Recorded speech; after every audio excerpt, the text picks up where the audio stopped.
Assalamualaikum warahmatullahi wabarakatuh. Innal hamdalillah nahmaduhu wa nasta'inuhu wa nastaghfiruh wa na'udzu billahi ta'ala min shururi anfusina wa min sayyiati a'malina. Man yahdihillahu fala mudilla lahu wa man yudlil fala hadiya lahu. Wa asyhadu an la ilaha illallah wahdahu la syarika lahu wa asyhadu anna Muhammadan abduhu wa rasuluh. Ya ayyuhalladzina amanu taqullaha haqqa tuqatih wa la tamutunna illa wa antum muslimun. Ya ayyuhan nasu taqu rabbakumul ladzi khalaqakum min nafsin wahidah wa khalaqa minha zawjaha wa batha minhuma rijalan katsiran wa nisaa'a wattaqullaha alladzi tasaaluna bihi wal arham. Innallaha kana 'alaikum raqiba. Ya ayyuhalladzina amanu taqullaha wa qulu qawlan sadida yuslih lakum a'malakum wa yaghfir lakum dhunubakum wa man yuti'illaha wa rasulahu faqad faza fawzan 'azima. Amma ba'd. Fa inna asdaqal hadithi kitabullah wa khairal hadi hadi Muhammadin sallallahu alaihi wasallam. Wa syarrul umuri muhdatsatuha wa kullu muhdatsatin bid'ah wa kullu bid'atin dhalalah wa kullu dhalalatin finnar. Ma'asyiral muslimin, ikhwani fillah, rahimani wa rahimakumullah. Alhamdulillah, segala puji bagi Allah Subhanahu wa taala yang karena limpahan nikmat dan taufiknya kita dipertemukan kembali oleh Allah dalam kajian kitab Hirasatut Tauhid yang ditulis oleh Al-Allamah Samahatul Syekh Abdul Aziz bin Abdullah bin Baz rahimahullahu ta'ala.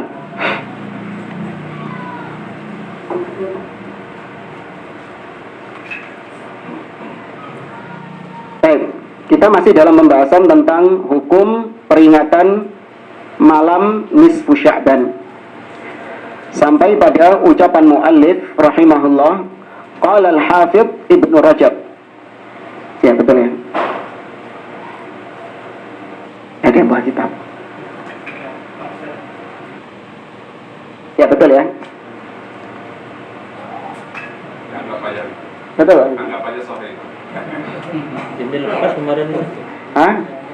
Ya pasti udah susah belum sih. Susah belum. Ya, sampai pada ucapan beliau, qala al-Hafidz Ibnu Rajab fi kitabih Lataif al-Ma'arif.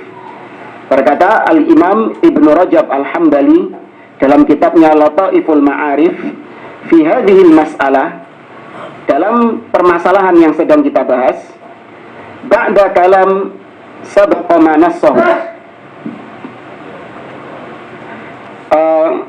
Ya, beliau mengatakan walailatu an-nisfi min Sya'ban, dan malam pertengahan bulan Sya'ban, kanat tabi'un min ahli Syam, dahulu para tabi'in dari kalangan ahlu Syam, orang-orang Syam, ka Khalid ibn Ma'dan, seperti Khalid bin Ma'dan, wa Makhul, wa Luqman bin Amir, wa ghairihim, dan selain mereka, yu'azzimunaha, ya, mereka mengagung-agungkan hari pertengahan bulan Sya'ban itu.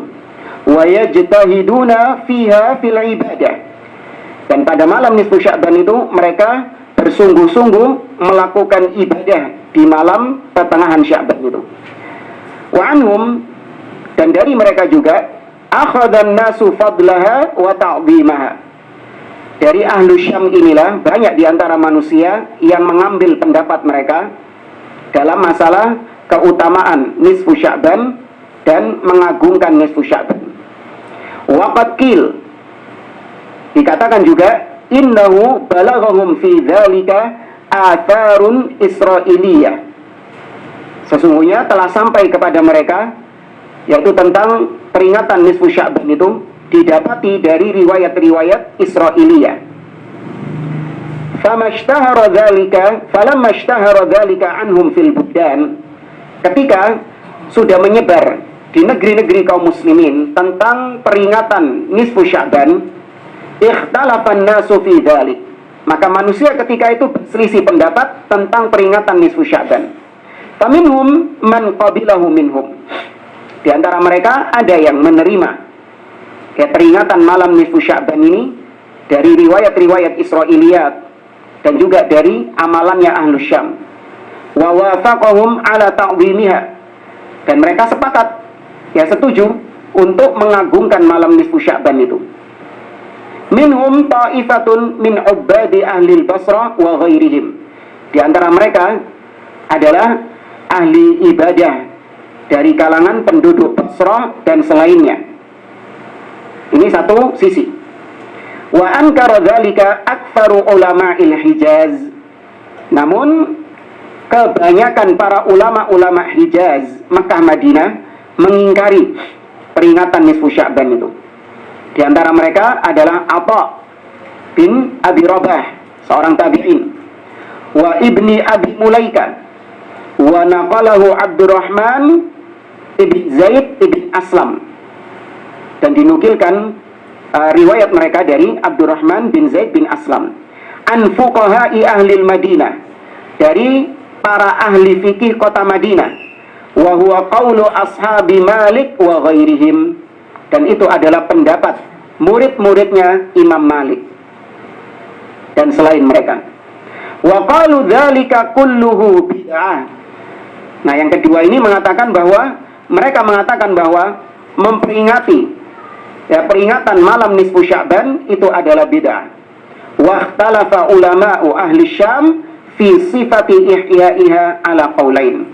Jadi ringkasnya maksud beliau, memang sebagian kaum muslimin ketika itu berbeda pendapat tentang memperingati nisfu Sya'ban. Penduduk Syam memandang bahwasanya nisfu Sya'ban itu diperingati dengan bersungguh-sungguh menghidupkan malam nisfu Sya'ban dengan ibadah. Sedangkan sedangkan Hijaz, Makkah, Madinah, yaitu Imam Malik dan yang lainnya memandang bahwasanya peringatan malam nisfu Sya'ban itu adalah bid'ah. Ini ringkas yang disebutkan oleh Al-Imam Ibnu Rajab dalam kitabnya Lataiful Al-Ma'arif. Nah, kemudian di sini kata beliau, penduduk Syam, ulama-ulama Syam yang tadi memandang bolehnya memperingati nisfu Sya'ban, mereka berbeda pendapat tentang bagaimana menghidupkan malam nisfu Sya'ban itu. Nah, kemudian mereka berbeda pendapat bagaimana menghidupkan malam nisfu Sya'ban itu. Ahaduhuma, salah satu dari dua pendapat tadi adalah annahu yustahab ihya'uha jama'ah fil masjid, yaitu disunnahkan atau dianjurkan untuk menghidupkan malam nisfu Sya'ban secara berjamaah di masjid. Kana Khalid ibnu Ma'dan wa Luqman bin Amir wa ghairuhuma yalbasuna fiha ahsana thiyabihim. Di mana tadi tokoh Syam, ulama Syam yang bernama Khalid bin Ma'dan dan Luqman bin Amir dan yang lainnya, ketika nisfu Sya'ban mereka mengenakan pakaian yang terbaik. Mereka mengenakan pakaian yang terbaik, yang paling bagus. Wa yatabakharuna wa yaktahilun, di mana mereka yatabakharun, bukhur, membakar bukhur. Kemudian alkohol ini celak. Nah, kemudian mereka pakai celak. Wa yaqumuna fil masjid lailatahum tilka, dan mereka berdiri di masjid, yakni mendiami masjid di malam peringatan atau malam nisfu Sya'ban itu. Wa wafaqahum Ishaq bin Rahawai ala dzalik, dan perbuatan ini disepakati juga oleh seorang ulama yang bernama Ishaq bin Rahawai. Wa qala fi qiyamiha fil masjid jama'atan laisa dzalika bi bid'atin. Kata Ishaq bin Rahawai, memperingati atau menghidupkan malam nisfu Sya'ban dengan memperingatinya di masjid secara berjamaah, maka itu bukan bid'ah, kata beliau. Naqalahu Harb al-Kirmani fi masailihi. Ini pendapat pertama, yaitu kumpul di masjid. Bagaimana cara menghidupkan malam nisfu Sya'ban? Yaitu kumpul di masjid, menghidupkan masjid atau menghidupkan nisfu Sya'ban dengan ibadah di masjid secara berjamaah. Wasani, yang kedua, annahu yukrahul ijtima' fiha fil masajid lis-salati wal qasas wad du'a. Pendapat kedua justru mengatakan makruh hukumnya, dibenci kumpul di masjid, ya, kemudian sholat atau wal qasas, menceritakan tentang kisah-kisah pada malam nisfu Sya'ban, atau berdoa secara khusus di masjid pada malam nisfu Sya'ban secara berjamaah, yukrah, dibenci, makruh hukumnya. Wala yukrah an yusalli ar-rajul fiha li khasati nafsihi. Namun tidak makruh apabila seseorang melaksanakan sholat pada malam nisfu Sya'ban hanya untuk dirinya sendiri. Jadi yang makruh itu kalau berjamaah. Wa hadha qawlu al-Auza'i, dan ini adalah pendapatnya al-Imam al-Auza'i, imam ahli Syam, imamnya penduduk Syam, wa faqihihim wa alimihim, dan ahli fikihnya Syam dan ulamanya Syam, yaitu al-Imam al-Auza'i.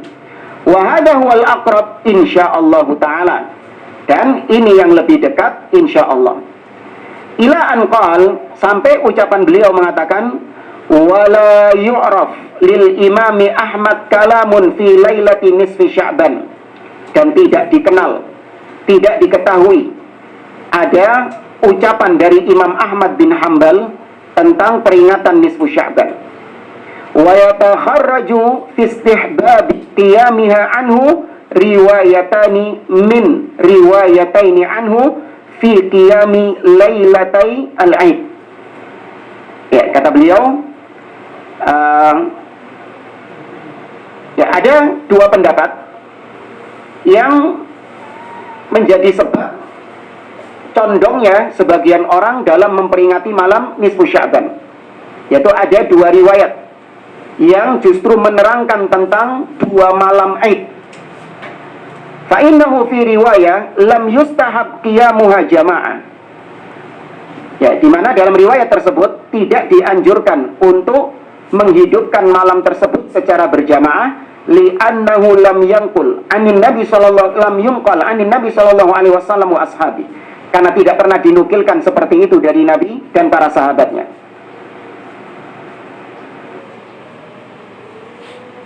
Wastahabbaha, atau justru Nabi sallallahu alaihi wasallam menganjurkannya.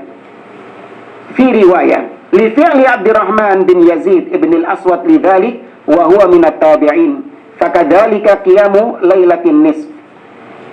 Ya, riwayat tersebut datang dari Abdurrahman bin Yazid bin Aswad, yang mana dia pernah mengerjakan hal tersebut dan dia termasuk tabi'in. Kemudian kata beliau, lam yathbut fiha syai'un 'anin nabi sallallahu alaihi wasallam wala an ashabi. Beribadah pada malam nisfu Sya'ban itu tidak ada riwayat yang sahih dari Nabi sallallahu alaihi wasallam dan juga dari para sahabatnya. Wa thabata fiha an ta'ifatin minat tabi'in min a'yani fuqaha'i ahli Syam. Ya, itu hanya ditetapkan atau hanya ada riwayat-riwayat tentang menghidupkan malam nisfu Sya'ban hanya dilakukan oleh sebagian tabi'in, terutama dari ahlu Syam, dari penduduk Syam. Intahal maksud min kalamil Hafidh Ibnu Rajab. Selesai ucapannya Al-Hafidh Ibnu Rajab Al-Hambali dalam kitabnya Lataif Al-Ma'arif. Kemudian komentar beliau, wa fihi tasrih minhu bi annahu lam yathbut anil nabi sallallahu alaihi wasallam wala an ashabihi ridwanullah alaihim syai'un fi lailatin nisfi min Sya'ban. Kata Syekh Abdul Aziz bin Baz dalam ucapannya Ibnu Rajab tadi, beliau sendiri terang-terangan mengatakan di akhir ucapannya bahwasanya memperingati nisfu Sya'ban tidak ada riwayatnya sedikit pun dari Nabi sallallahu alaihi wasallam dan dari para sahabat. Nah, ini jujurnya ahlu sunnah. Ahlu sunnah menyebutkan ada riwayat-riwayat yang datang atau ada perbuatan yang datang dari para salaf, dari sebagian salaf yang menghidupkan malam nisfu Sya'ban, namun sebagian yang lain menganggapnya itu bid'ah. Berarti di sini permasalahan yang para salaf tidak ijma' di atasnya. Maka bagi kita harus mengikuti dalil, bukan mengikuti individu-individu dari para salaf. Ingat, salaf, baik sahabat, tabi'in, secara individu maksum atau tidak? Tidak. Adapun salaf secara ijma, apa yang disepakati oleh mereka maksum atau tidak? Maksum, pasti hak. Ya, jadi kebenaran al-ismah laisat fi afrodis salaf. Kemaksuman itu bukan pada individu-individu salaf. Qad yujad minas salaf man akhta. Ya, ada para salaf yang tergelincir jatuh dalam kekeliruan. Betul nggak? Sekelas sahabat Abu Bakar, Umar, Utsman pernah jatuh dalam kekeliruan? Iya, secara individu-individu. Akan tetapi kekeliruan mereka la yunsab ila manhajis salaf. Tidak boleh kemudian dinisbatkan kepada manhaj salaf. Seperti sebagian orang mengatakan boleh kita memberontak kepada pemimpin, boleh kita keluar dari ketaatan kepada pemimpin. Apa dalilnya? Husain bin Ali bin Abi Thalib keluar dari ketaatan kepada Yazid bin Muawiyah. Ya kan? Kata mereka, Yazid bin Muawiyah ketika menjabat sebagai khalifah, sebagai pemimpin, sebagai raja, maka dua orang sahabat yang mulia, yaitu Al-Husain bin Ali bin Abi Thalib dan juga Abdullah ibn Zubair, anaknya Zubair ibn al-Awam, itu kata mereka keluar dari ketaatan Yazid. Ya, tidak mau membaiat Yazid. Padahal yang benar mereka bukan keluar.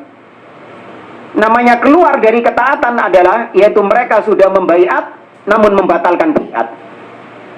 Sedangkan yang terjadi dalam sejarah, Abdullah ibn Zubair dan Al-Husain bin Ali bin Abi Thalib belum membaiat Yazid karena ijtihadnya. Ya, karena Husain berijtihad, Yazid tidak layak untuk menjadi pemimpin. Ya, tidak layak, tidak pantas untuk menjadi pemimpin. Itu ijtihadnya. Dan diingkari oleh para sahabat-sahabat yang lain ketika Yazid mau kemana? Ketika Husain mau kemana? Mau ke Irak, mau ke Basrah. Dicegah oleh para sahabat-sahabat yang lain seperti Abdullah bin Umar, Abdullah bin Abbas, oleh Ibnu Mas'ud. Dicegah. Ya. Kalaupun seandainya itu adalah pendapat, itu adalah manhaj salaf, tentu para sahabat yang lain tidak akan mencegahnya. Namun ternyata tidak. Ya, maka dikatakan oleh para ulama, kalaupun Al-Husain bin Ali bin Abi Thalib dituduh sebagai keluar, melakukan khuruj alal hukam, keluar dari ketaatan kepada pemimpin, maka kita katakan itu kekeliruan dari ijtihad beliau.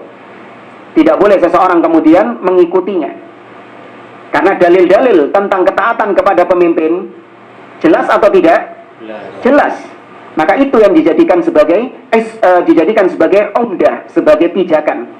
Bukan perbuatan individu-individu dari salaf. Ya, maka sama seperti kasus ini, ada di antara para tabi'in, ya seperti tadi disebutkan Makhul, ya kemudian Luqman bin Amir, ya kemudian juga Al-Imam Al-Auza'i memandang bolehnya menghidupkan malam nisfu Sya'ban. Ya, karena mungkin tadi disebutkan beredar riwayat-riwayat Israiliyat. Ya, sedangkan penduduk Madinah, Imam Malik dan yang lainnya memandang bahwasanya memperingati malam nisfu Sya'ban itu bid'ah dalam agama. Ya, maka kemudian kita wajib untuk menimbang. Apa timbangan kita? Dalil. Nah, Imam Ibnu Rajab sendiri di akhir ucapannya mengatakan tidak ada riwayat dari Nabi dan para sahabatnya bahwa mereka menghidupkan malam nisfu Sya'ban dengan ibadah-ibadah khusus. Ya, beliau menutup ucapannya dengan hal tersebut. Wa amma makhtarahul Auza'i rahimahullah min istihbabi qiyamiha lil afrad wa ikhtiyar al-Hafidh Ibn Rajab lihadzal qaul fahuwa gharibun wa dhaif. Adapun pendapatnya Imam Al-Auza'i tadi yang memandang dianjurkannya menghidupkan malam nisfu Sya'ban sendiri-sendiri, dan juga pendapatnya Al-Hafidh Ibnu Rajab sendiri yang menganjurkan untuk menghidupkan malam nisfu Sya'ban, kata beliau itu adalah pendapat yang gharib, ya, pendapat yang nyeleneh, yang pendapat yang asing. Kenapa? Karena kebanyakan para ulama berarti berpendapat tidak dianjurkannya menghidupkan malam nisfu Sya'ban. Maka itu pendapat yang asing dan pendapat yang dhaif, pendapat yang lemah. Ya. Kita husnudon kepada para salaf yang mereka berpendapat bolehnya menghidupkan malam nisfu Sya'ban. Kita berhusnudon kepada mereka, mungkin sampai kepada mereka riwayat-riwayat yang tidak sahih, yang mereka anggap itu sebagai riwayat yang sahih. Ya, kita beri udzur, karena itu tidaklah muncul kecuali dari ijtihad mereka. Seorang yang berijtihad, ketika dia benar mendapatkan berapa? 2. Ketika salah tetap mendapatkan 1. Nah, kita yang tahu kalau itu adalah ketergelinciran, kesalahan dari seorang ulama sekalipun, maka nggak boleh kita tetap ngotot kekeh ngikut pendapat tersebut, karena dalil sudah ditampakkan. Al-Imam Syafi'i rahimahullah, seperti yang disebutkan oleh Al-Imam Ibnu Qayyim Al-Jauziyah dalam kitabnya A'lamul Muwaqqi'in, Imam Syafi'i mengatakan, qad ajma'al ulama ala man istabanat lahu sunnatu Rasulillah sallallahu alaihi wasallam fala yajuzu lahu an yada'aha liqauli fulanin kainan man kana. Kata Imam Syafi'i, telah sepakat para ulama bahwa barang siapa yang telah dijelaskan kepadanya hadis Nabi sallallahu alaihi wasallam, maka tidak boleh dia meninggalkan hadis Nabi demi untuk mengikuti pendapat fulan, siapapun dia. Sudah sampai kepadanya hadis Nabi bahwasanya Nabi sallallahu alaihi wasallam tidak ada riwayat menghidupkan malam nisfu Sya'ban.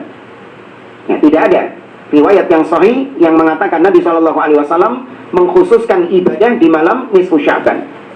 Maka kalau sudah disampaikan, nggak boleh dia tinggalkan perbuatan Nabi ini demi untuk mengikuti pendapat ulama-ulama yang lain. Oh, berarti antum merasa lebih pintar daripada Imam Al-Auza'i, antum merasa lebih alim daripada Imam Ibnu Rajab Al-Hambali. Ya, ente ini belajarnya apa? Ya kan? Hadis nggak hafal, bisanya cuma dari laptop. Itu biasanya katanya orang-orang kan gitu.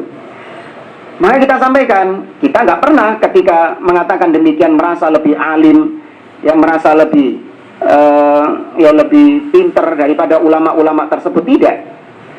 Kita hanya menyampaikan pendapat ulama juga. Betul ya?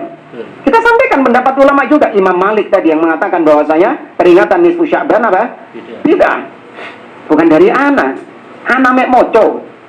Ana cuman mengikuti pendapat yang memang kita pandang itu adalah pendapat yang lebih kuat, lebih rajih. Hanya itu saja. Kok kita dituduh merasa lebih alim, merasa lebih pintar daripada Imam Al-Auza'i wal iyadu billah? Enggak. Nah,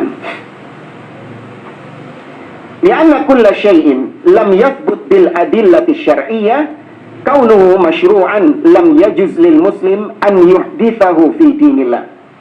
Kata beliau, karena segala sesuatu yang tidak ada dasar dalilnya, ya, tidak ada dasar pensyariatannya, maka tidak boleh bagi seorang muslim untuk mengada-ngadakannya dalam agama Allah ini.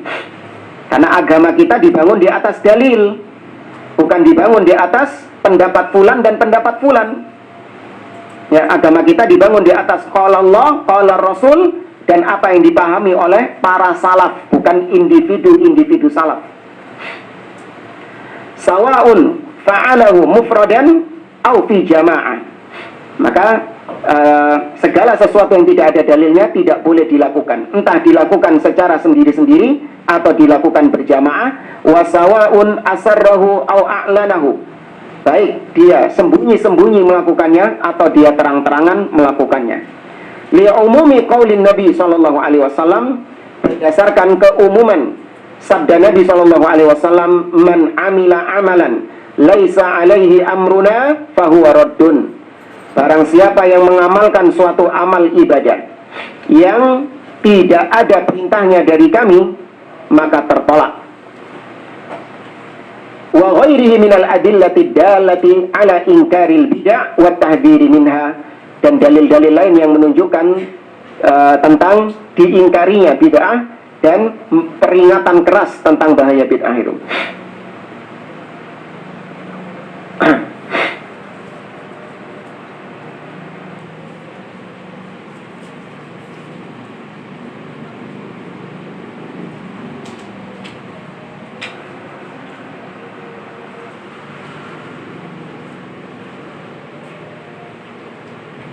Dan kemudian kita lanjutkan. Wa qala al-Imam Abu Bakrin At-Turtushi fi kitabih Al-Hawadith wal Bid'ah manassahu. Berkata al-Imam At-Turtushi dalam kitabnya Al-Hawadith wal Bid'ah, beliau mengatakan warawa Ibnu Waddah an Zaid ibni Aslam, diriwayatkan oleh al-Imam Ibnu Waddah dari Zaid bin Aslam, dia mengatakan ma adrakna ahadan min masyikhatina wala fuqahaina yaltafituna ila nisfi min Sya'ban. Kata beliau, kami belum pernah melihat seorang pun dari masyayikh kami, ya, dan dari para ahli fikih kami tidak pernah melihat mereka yaltafitun menoleh atau menganggap adanya peringatan nisfu Sya'ban. Wala yaltafituna ila hadithi makhul, dan kami tidak mendapati mereka menoleh memperhatikan hadis dari makhul tadi, ulama Syam tadi. Wala yarawna laha fadlan ala ma siwaha, dan mereka memandang tidak adanya keutamaan di hari nisfu Sya'ban jika dibandingkan dengan hari-hari yang lainnya. Wa qila li ibni Abi Mulaika, dan dikatakan kepada Ibnu Abi Mulaika, inna Ziyadan an-Namiri atau an-Numairi yaqulu, sesungguhnya Ziyad an-Numairi berkata, inna ajra lailatin nisfi min Sya'ban ka ajri lailatil qadar. Jadi dikatakan kepada Ibnu Abi Mulaika, seorang ulama dari kalangan tabi'in, wahai Ibnu Abi Mulaika, sesungguhnya Ziyad an-Numairi pernah mengatakan bahwa pahala malam nisfu Sya'ban itu pahalanya sama seperti pahala Lailatul Qadar. Ya, sama seperti pahalanya Lailatul Qadar.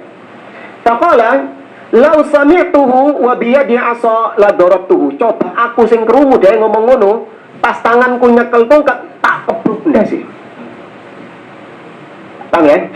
Jadi Ziyad an-Numairi ini mengarang-arang keutamaan seenaknya sendiri, di mana Allah dan Rasulnya nggak pernah mengatakan seperti itu.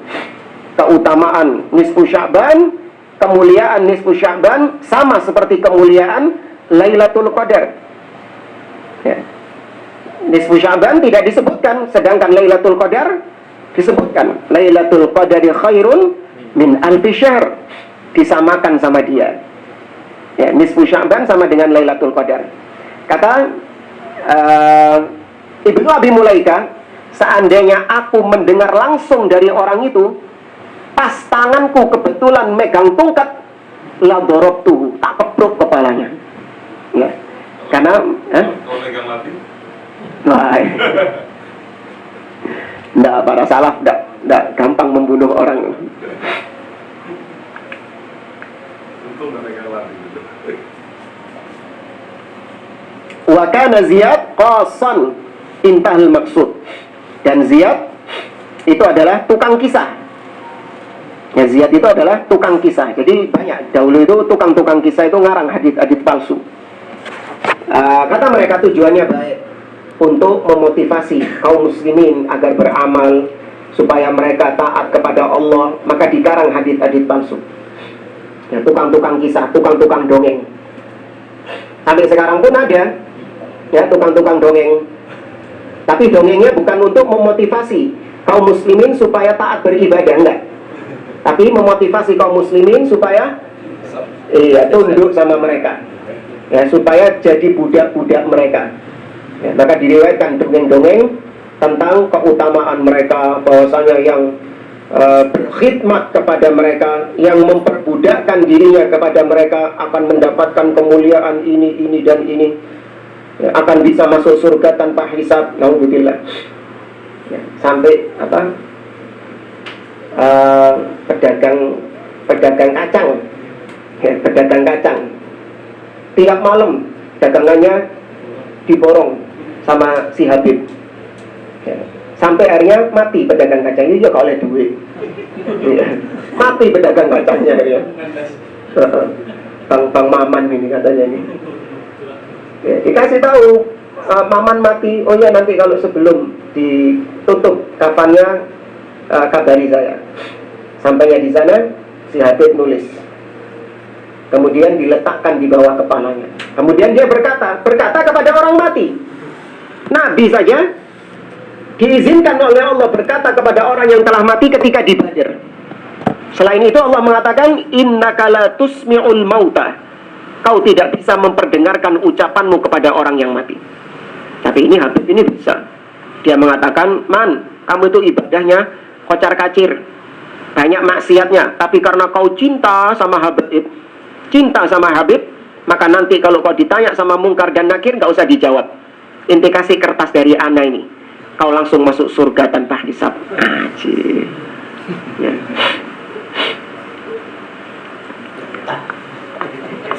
Betul kacang ini.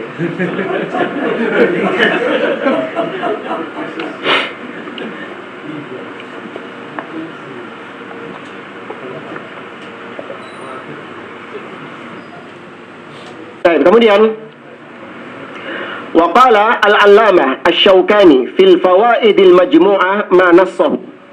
Berkata al-Imam asy-Syaukani dalam kitabnya Al-Fawaid al-Majmu'ah, di mana beliau mengatakan hadis yang berbunyi ya Ali. Makanya tidak dikatakan Nabi bersabda, enggak. Karena ini hadis maudhu. Ini hadis palsu. Maka dikatakan ya Ali, wahai Ali. Katanya Nabi ngomong kayak gitu. Man shalla mi'ata rak'ah lailatan nisfi min Sya'ban. Barang siapa yang melaksanakan sholat 100 rakaat pada malam nisfu Sya'ban, yaqra fi kulli rak'atin bi Fatihatil kitab wa qul huwallahu ahad asyra marrat, di mana setiap rakaat dia membaca surat Al-Fatihah dan ditambah qul huwallahu ahad 10 kali. Qadallahu lahu kulla hajah, maka Allah akan memenuhi segala kebutuhannya. Huwa maudhu, kata beliau. Ini adalah hadis yang maudhu, hadis yang palsu. Wa fi alfadhihi al-musarraha bima yanaluhu fa'iluha minas thawab ma la yamtari insanun lahu tamyiz fi wad'ihi. Kata beliau, pada hadis tersebut sangat jelas sekali, terang-terangan lafalnya menyebutkan tentang pahala orang yang mengerjakannya, bahwasanya yang mengerjakannya tadi akan mendapatkan atau akan dipenuhi kebutuhannya oleh Allah Subhanahu wa taala. Ini merupakan bukti akan palsunya hadis tersebut. Karena memang biasanya hadis-hadis palsu itu pahalanya itu, janji-janji pahalanya itu melebihi amalan-amalan yang jelas, melebihi amalan-amalan yang ada dalilnya. Seperti ada pernah dengar hadis palsu, man yashrabul qahwa man mata wa fi batnihi syai'un minal qahwa dakhalal jannah. Bayang antum, barang siapa yang mati dan di perutnya masih ada sisa kopi, maka masuk surga. Enak itu. Pernah dengar itu ya? Ya kan, keutamaan kopi itu.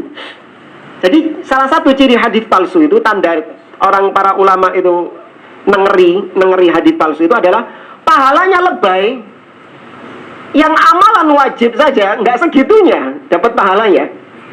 Amalan sunnah yang ada dalilnya saja nggak sampai segitunya. Man marra bil maqabir faqara'a qul huwallahu ahad 11 marrat yu'jar bi adadin minal amwat. Kata dia, barang siapa yang lewat pekuburan kemudian dia membaca qul huwallahu ahad 11 kali, maka dia akan diberi pahala sebanyak mayit yang ada di pekuburan itu. Tuh. Lebay-lebay pahalanya. Nah,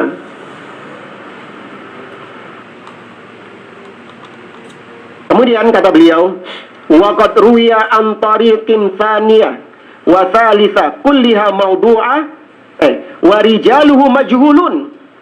Para perawi-perawi hadis tadi itu adalah perawi yang majhul, yang enggak dikenal sopo ini. Nah, karena dalam agama kita ini Allah menjaga, salah satu bentuk penjagaan agama Allah, salah satu bentuk penjagaan Allah terhadap agama ini, yaitu Allah jadikan adanya sanad, mata rantai periwayatan. Kita mendapatkan hadis Nabi ini dari siapa? Fulan ini mendapatkannya dari siapa? Dia mendapatkan dari siapa sampai kepada Rasul Shallallahu Alaihi Wasallam. Nah, orang-orangnya ini fulan ini ada biografinya semuanya. Dicatat oleh para ulama di zaman tersebut. Fulan ini hidup tahun berapa, wafatnya tahun berapa, dia berguru kepada siapa, dia punya murid siapa, kemudian bagaimana penilaian para ulama di zaman tersebut terhadap dia. Apakah dia ini seorang ahlus sunnah atau ahli bid'ah? Apakah dia ini seorang yang soleh atau dia ahli maksiat? Apakah dia ini orang yang sodik, jujur, atau dia tukang dusta, tukang ngibul? Apakah dia ini seorang yang qawiyul hifdz, yang hafalannya kuat, atau dia su'ul hifdz, orang yang buruk hafalannya? Ada rekornya semua, tercatat dalam kitab-kitab Ar-Rijal, seperti kitab Tahdzibut Tahdzib, Siyar A'lamin Nubala, dan yang lainnya. Agama lain nggak punya kayak gitu. Nah, Islam top yang punya kayak gitu. Antum tahu Kristen, Nasoro, kitabnya Perjanjian Baru, ya, kitab Perjanjian Baru ada 4 Injil. Injil Matius, Markus, Lukas, dan Yohanes. Injil versi mereka bukan seperti Injil versi kita. Kalau Injil yang kita imani adalah kalamullah, firman Allah yang diturunkan kepada Nabi Isa alaihissalam. Kitab yang Allah turunkan kepada Nabi Isa alaihissalam yang berisi tentang tauhid, berisi tentang akidah yang wajib diyakini oleh umatnya Nabi Isa, berisi tentang syariat-syariat, hukum-hukum yang wajib dijalankan oleh umatnya Nabi Isa. Itu versi kita. Injil itu kayak gitu.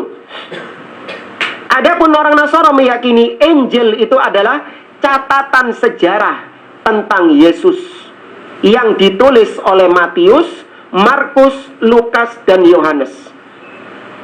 Dan mereka menulis sejarah tersebut sampai kepada orang Nasrani di zaman sekarang tanpa ada apa? Sanad, tanpa ada riwayat. Tanpa ada riwayat. Sehingga memungkinkan untuk apa? Memungkinkan untuk disusup-susupi. Dan mereka nggak tahu. Dan itu memang yang terjadi. Orang Yahudi, mereka punya kitab, ya seperti kitab hadis kalau di dalam agama kita, namanya Talmud. Ya. Kalau Taurat itu adalah sama seperti kita, yaitu kitab yang Allah berikan kepada Musa. Sama, orang Yahudi juga meyakini seperti itu, tulisan. Ya, berupa tulisan yang Allah berikan kepada Musa. Nah, ada namanya Talmud. Nah, Talmud ini apa? Ucapan Nabi Musa yang diriwayatkan oleh murid-muridnya turun-temurun. Lagi-lagi tanpa sanad. Lagi-lagi tanpa sanad. Ucapannya Nabi Musa yang diriwayatkan itu. Nah, agama kita punya sanad.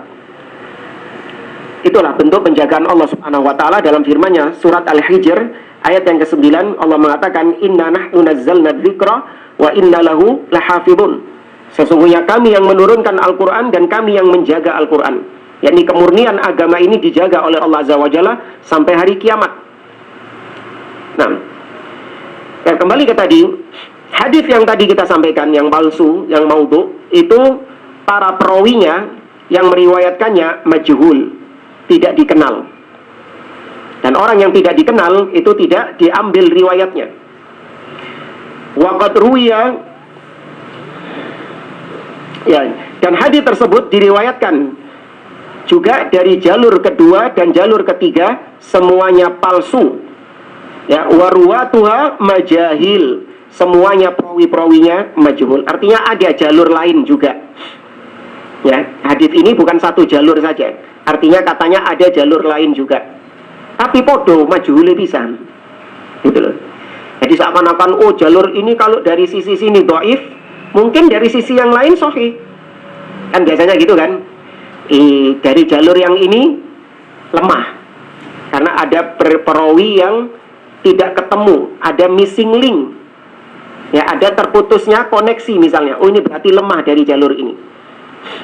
Mungkin ada jalur lain. Jalur yang ini nyambung ternyata. Maka haditsnya hasan. Ya, haditsnya jadi hadits hasan. Hadits dhaif, tapi ada jalur yang lain yang menguatkannya, maka jadi naik derajatnya hasan. Nah, sedangkan ini majhul semua. Wa qala fil mukhtasar, dan beliau berkata dalam al-mukhtasar, maksudnya Imam Asy-Syaukani, haditsu salati nisfi Sya'ban batil.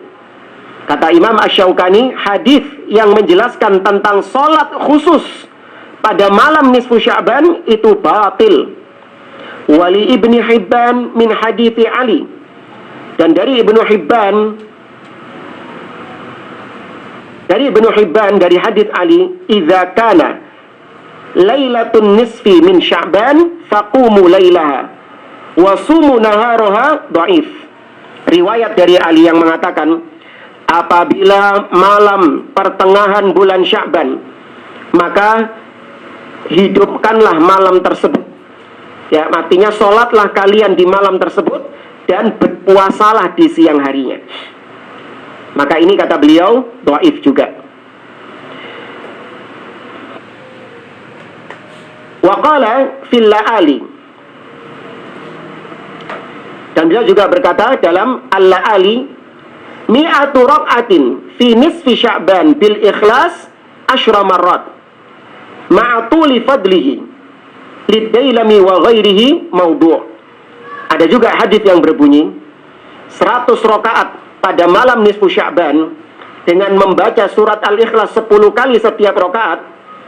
Kemudian beliau menyebutkan tentang keutamaan-keutamaannya, dan itu juga diriwayatkan oleh Ad-Dailami. Ini juga maudhu'. Wa jumhuru ruwatihi fit turuqits tsalath majahil du'afa. Sama. Riwayat-riwayatnya atau para perawi-perawinya itu semuanya majhul. Kita lanjutkan lagi. Qala wasnata asyrata rak'atin bil ikhlas 30 marrah maudhu'. Demikian juga hadis yang menyebutkan 12 rakaat ya dengan surat Al-Ikhlas 30 kali. Ada hadis yang berbunyi kayak gitu. Itu juga maudhu'. Wa arba'a asyrata rak'ah, ada juga yang menyebutkan 14 rakaat. Itu juga sama maudhu'. Jadi berbagai lafaz teks-teks hadis tadi semuanya menunjukkan hadisnya maudhu'.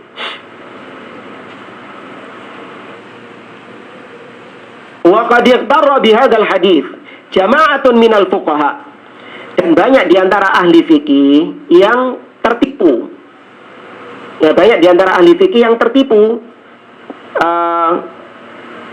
dengan hadits-hadits tadi tentang keutamaan memperingati nisfu Sya'ban dengan ibadah dan puasa tadi. Kasahibil Ihya, seperti pengarang kitab Al-Ihya. Apa maksudnya? Ihya Ulumuddin. Siapa? Al-Imam Al-Ghazali rahimahullah ta'ala. Wa kadza minal mufassirin, dan demikian juga sebagian para ahli tafsir seperti Imam At-Tabari dan yang lainnya. Wa qad ruwiyat salatu hadhihi al-lailah, a'ni lailatun nisfi min Sya'ban, ala anha'i mukhtalifa kulliha batilah maudhu'ah. Kata beliau, sholat pada malam nisfu Sya'ban memang diriwayatkan dari berbagai macam jalur hadis. Namun dikatakan oleh beliau semuanya tidak benar alias batil dan hadisnya itu maudhu. Jadi kesimpulannya tidak ada hadis sahih tentang ibadah khusus yang dikerjakan di malam nisfu Sya'ban. Wala yunafi hadha riwayat Tirmidzi min hadithi Aisyah li dhahabihi sallallahu alaihi wasallam ilal Baqi'. Hal ini kata beliau tidak bertentangan dengan riwayat yang datang dari At-Tirmidzi hadis Aisyah bahwa Nabi sallallahu alaihi wasallam pernah pergi ke Baqi'. Apa Baqi' itu? Kuburan. Ya, pernah ke Baqi'. Wa nuzuli pada malam nisfu Sya'ban. Wa nuzulir Rabb lailatan nisfi ila sama'id dunya. Demikian juga hadis tentang turunnya Allah ke langit dunia pada nisfu Sya'ban. Wa annahu yughfar li aktsari min iddati sya'ri ghanami kalb. Kata beliau bahwasanya Allah ketika turun ke langit dunia pada malam nisfu Sya'ban, Allah mengampuni dosa hamba-hambanya sebanyak jumlah bulu yang ada pada ghanam, yang ada pada kambing. Fa innal kalama innama huwa fi hadhihi salatil mawdu'a fi hadhihi al-lailah. Jadi ada hadis-hadis Nabi pergi ke Baqi', sahih. Ketika malam nisfu Sya'ban Nabi pergi ke Baqi'. Kemudian ketika malam nisfu Sya'ban Nabi menyebutkan bahwa Allah turun ke langit dunia mengampuni hamba-hambanya dan yang lainnya. Itu sahih, tidak bertentangan dengan apa yang disampaikan tadi. Bahasanya yang disampaikan tadi adalah tentang mengkhususkan suatu ibadah di malam nisfu Sya'ban, seperti sholat atau puasa di keesokan harinya. Ini yang dibahas oleh beliau. Jadi nanti jangan bingung, Ustaz, ini ada keutamaan nisfu Sya'ban, Allah turun ke langit dunia untuk mengampuni dosa-dosa hambanya. Kemudian Nabi SAW pergi ke Baqi' ketika nisfu Sya'ban.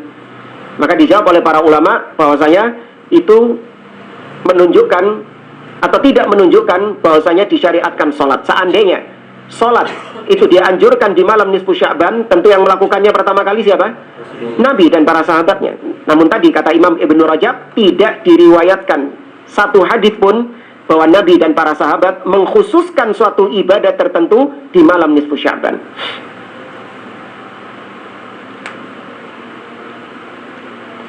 Ala anna haditha Aisyah hadha fihi dha'fun wa inqita'. Padahal kalau diteliti lagi kata beliau, hadis Aisyah yang menyebutkan Nabi pergi ke Baqi' pada malam nisfu Sya'ban itu ada kelemahan, di mana ada missing link, ada keterputusan sanad. Kama anna haditha Ali alladhi taqaddama dzikruhu fi qiyami lailiha la yunafi kaunu hadhihi shalah mawdu'ah ala ma fihi min ad-dha'f hasbama dzakarna. Ya, demikian juga hadis Ali yang sudah disebutkan tadi tentang malam nisfu Sya'ban itu juga kata beliau menjelaskan bahwasanya malam salat di malam tersebut dasarnya adalah hadis yang lemah atau hadis yang palsu juga. Maka tidak perlu mengamalkan hadis yang lemah, hadis yang palsu, karena kata para ulama fis sahih ghunyatun 'anid dhaif. Pada hadis yang sahih sudah ada kecukupan dari hadis yang dhaif. Sudah cukup hadis yang sahih itu. Banyak amalan-amalan dari hadis yang sahih itu pun juga keteteran nggak kita? Iya. Ya, banyak yang terlewatkan.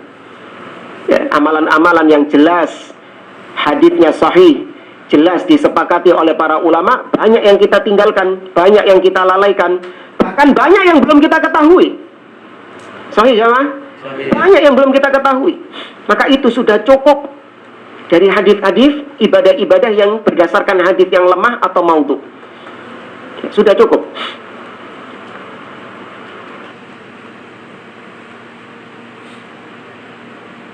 Wa qala al-Hafidz al-Iraqi, berkata al-Hafidz al-Iraqi, hadithu salati lailatin nisfi maudhu' ala Rasulillah sallallahu alaihi wasallam wa kadabun alaihi. hadis tentang salat nisfu Sya'ban itu hadis yang palsu, mengatasnamakan Rasul dan dusta atas nama Rasul. Wa qala al-Imam An-Nawawi fi Kitabil Majmu', berkata al-Imam An-Nawawi, apa mazhabnya Imam Nawawi? Asy-Syafi'i. Nih, di Indonesia kebanyakan mazhabnya Syafi'i. Ini perhatikan ucapan Imam An-Nawawi dalam kitabnya Al-Majmu' Syarah Al-Muhadzab. Perhatikan kata beliau, as-salatul ma'rufatu bi salatir raghaib. Salat yang dikenal dengan nama salat raghaib, dan ini banyak dilakukan oleh kaum muslimin. Dikerjakan di malam Jumat pertama di bulan Rajab. Ya.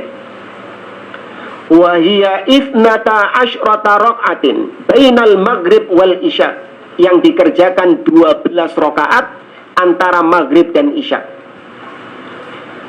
Lailata awwali Jum'ah min Rajab, yaitu malam Jumat pertama di bulan Rajab.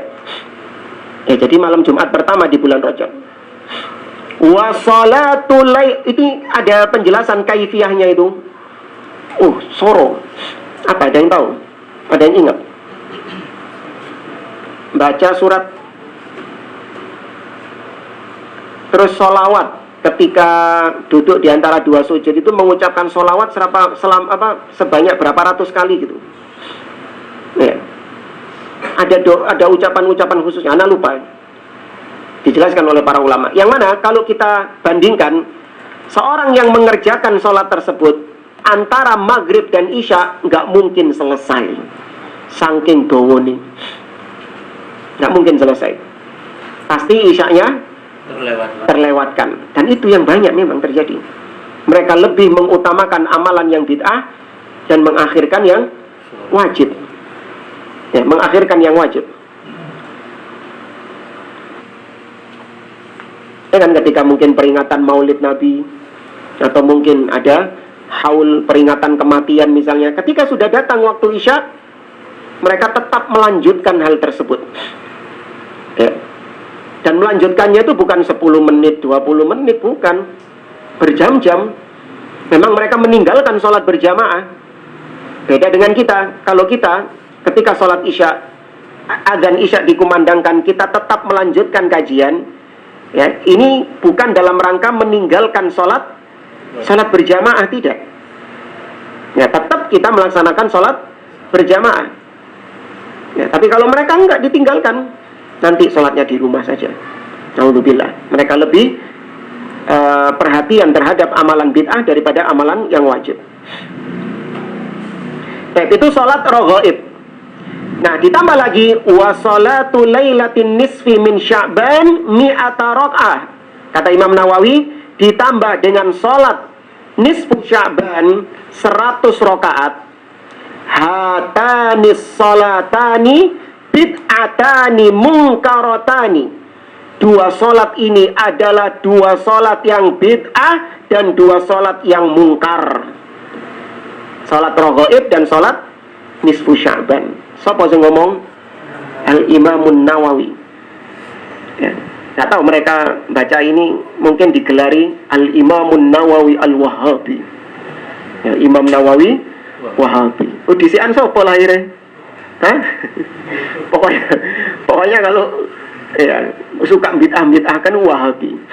Ya, Ibnu Taimiyah itu Wahabi. Loh, gak kenal Ibnu Taimiyah sama Syekh Muhammad bin Abdul Wahab. Ya, jauh jaraknya. Tetap Ibnu Taimiyah dituduh Wahabi.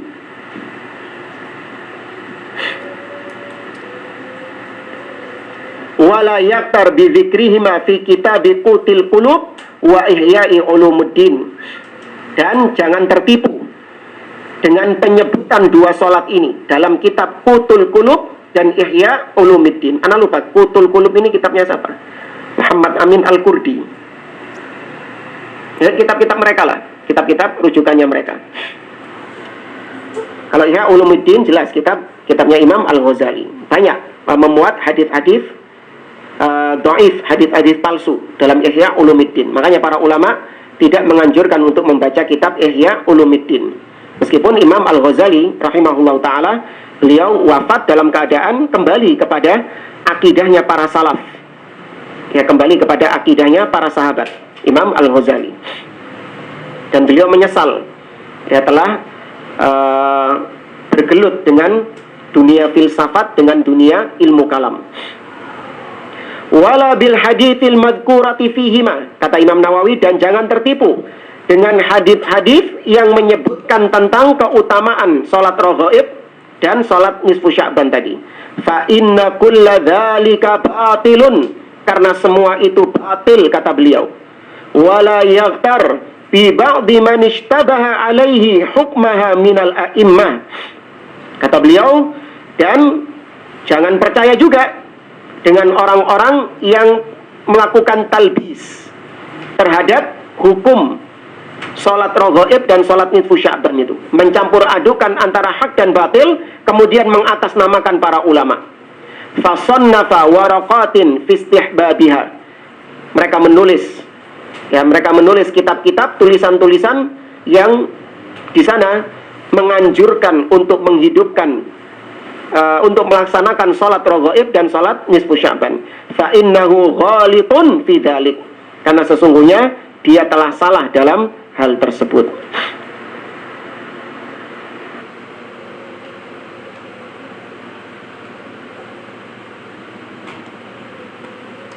Masih panjang pembahasan tentang nisfu Sya'ban ini. Jadi kesimpulan yang ingin kita sampaikan, Ahlu Syam dan Ahlul Hijaz, ulama-ulama dari Syam dan Hijaz berbeda pendapat tentang nisfu Sya'ban. Ulama Syam berpendapat menghidupkan, bolehnya menghidupkan, dianjurkannya untuk menghidupkan nisfu Sya'ban dengan berkumpul di masjid, sholat, berdoa, dan yang lainnya. Sedangkan Ahlul Madinah seperti Imam Malik dan yang lainnya berpendapat akan bid'ahnya hal tersebut. Dan yang lebih kuat, lebih rajih adalah bid'ahnya hal tersebut, karena tidak ada dalil yang sahih yang mendukung akan dianjurkannya sholat khusus di malam nisfu Sya'ban. Kemudian semua hadis-hadis yang menganjurkan sholat nisfu Sya'ban atau puasa nisfu Sya'ban, maka semua hadisnya kalau nggak lemah apa? Maudhu', palsu. Ya, tidak sahih dari Nabi SAW, dusta atas nama Nabi SAW. Ya. Kemudian ya disebutkan tadi yang terakhir ucapan Imam An-Nawawi rahimahullah, yang beliau juga mengingkari salat nisfu Sya'ban itu, padahal beliau bermadzhab Asy-Syafi'i. Baik, kita cukupkan. Insyaallah kita lanjutkan di pertemuan yang akan datang. Wallahu taala a'lam. Dan kalau ada yang mau ditanyakan, tafadhol. Ya.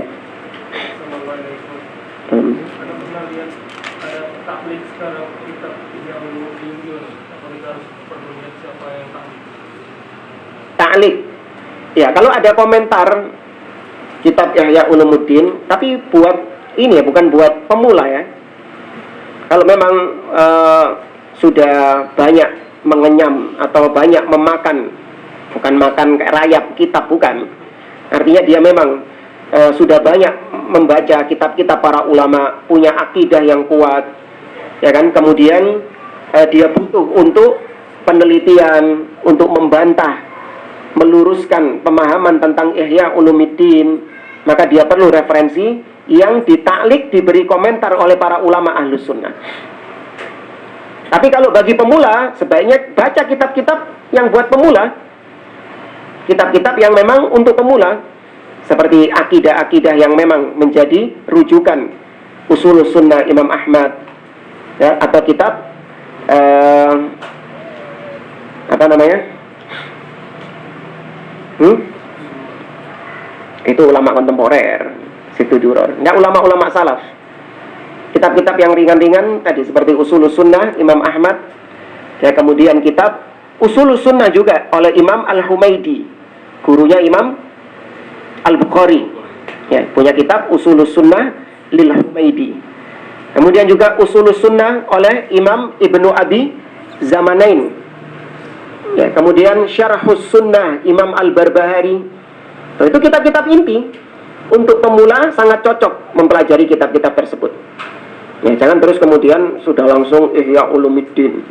Ya, belum pernah belajar akidah, belum pernah membaca kitab-kitab para ulama tersebut langsung Ihya Ulumuddin.